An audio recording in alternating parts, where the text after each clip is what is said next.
5, 4, 3, 2, 1. Hello everybody, I'm DearMYRTLE, your not-so-retired friend in genealogy. Joining me now is Debbie, and I'm going to get the last name right. It's Ostler. That's perfect. Okay, I got it. All right. You're going to love this segment. It has to do with this poster. Show us the poster. Do you remember this movie, folks? The Women of the 6888? This is the lady who thought this might make a good project. So tell me about the project. That's right. I had read an article in a magazine about them, and I had just joined the Black Family Genealogy and History Society, and I thought, this will be a perfect project for us. It was about military and patriotism and the black women and their contributions. So we gathered our friends together, and we decided that we were going to try to preserve the story of every one of those women. So this is actually something we want to do with any of our military ancestors, but these aren't your ancestors. Not mine, but they are somebody's ancestors who are going to be so thankful you did this. So tell me a little bit about what you learned about these women. First of all, I have to tell you all know Mr. Myrt loves military. He's retired military. He loves any World War II. We watch every movie. I fall asleep sometimes and he'll jostle me. But anyway, when 6888 first came out, we watched it. And I cried through the whole thing because it was girl power. It was, and they were intelligent and capable. And they got that point across in the movie, I think. they were spectacular. So first of all, we needed to identify them. We needed to see who was in the 6888. There was a book, a very good book, that documented who were in it, and they found most of the people. But we found that there are also special orders that are in archives where the XO had to document every single soldier in the unit at that date and that location. And so that gave us a very firm enlistment record and who the soldiers were in that unit so that we could verify that. Sorry, we're going to get bumped. Excuse me. There we go. Let's move this in. We might be safer. We've shown the poster. All right, scooch in here, kiddo. Apparently the exhibit hall is getting really busy.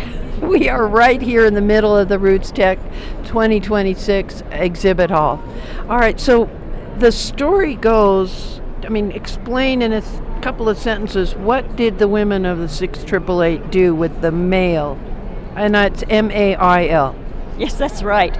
This was about 1945, and they were months or a year behind with delivering mail from the home front to the soldiers. Mm-hmm. The soldiers needed that connection with the home front to keep their morale up. Oh, definitely. And it was just a terrible situation, so they brought the 6888 in, said, you're going to get rid of 6 hangars worth of mail, 1.7 million pieces, and get it to the soldiers who need it. And they did it in record-breaking time. Record-breaking time.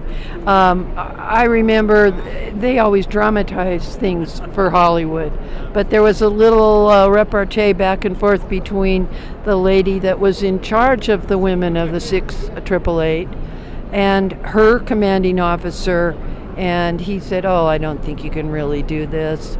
And she beat the time frame that he had specified. So they got the mail. It had just been collecting. They weren't That's shipping right. it out. Okay, so now tell me what you did with your research and why. So there was a group of us who realized that these women were so spectacular and we didn't want their story lost in history. So we thought we would try to make a profile of every single woman in that unit, which was a ridiculous goal, 855 of them, that we thought, Oh my God. well, let's give it a try. So we gathered all of our friends. We got together. You have to identify who's in the unit first. From official records. That's right. Mm-hmm. And then from there you can find their enlistment for World War II, which tells you where they are living at that time of enlistment. And so you get their enlistment papers, which says where they were born, what year they were born. And so that gives us a good start with finding them and their family. And we accomplished it. We think we found every soldier, and we have a profile for them. That's incredible. But there's more. Let's talk about that. So they were record-setting with what they did in World War II, but we followed these women through to their passing, and what we found out is they were spectacular back at home in their communities, just accomplished incredible things, and what they brought, their talents that they took in the military and were refined in the military, amply carried through in their community life afterwards. So, do you have a website now? And tell me, what is the web address? It's a long one. We're free.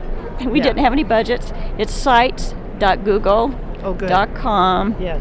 And then you have to put in a slash and honoring the 6888. Okay, so if you Google honoring the 6888, you'll find it. I know that much. Sounds good. Oh, I'm seeing the video behind us, and it was bugging me.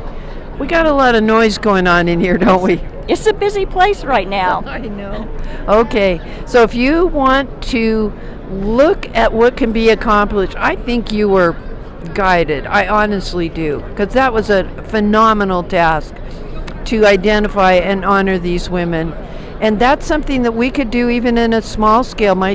For me, I know where my dad served during World War II, 2 different hospitals, and also the Army gave him advanced neurological testing, not testing, but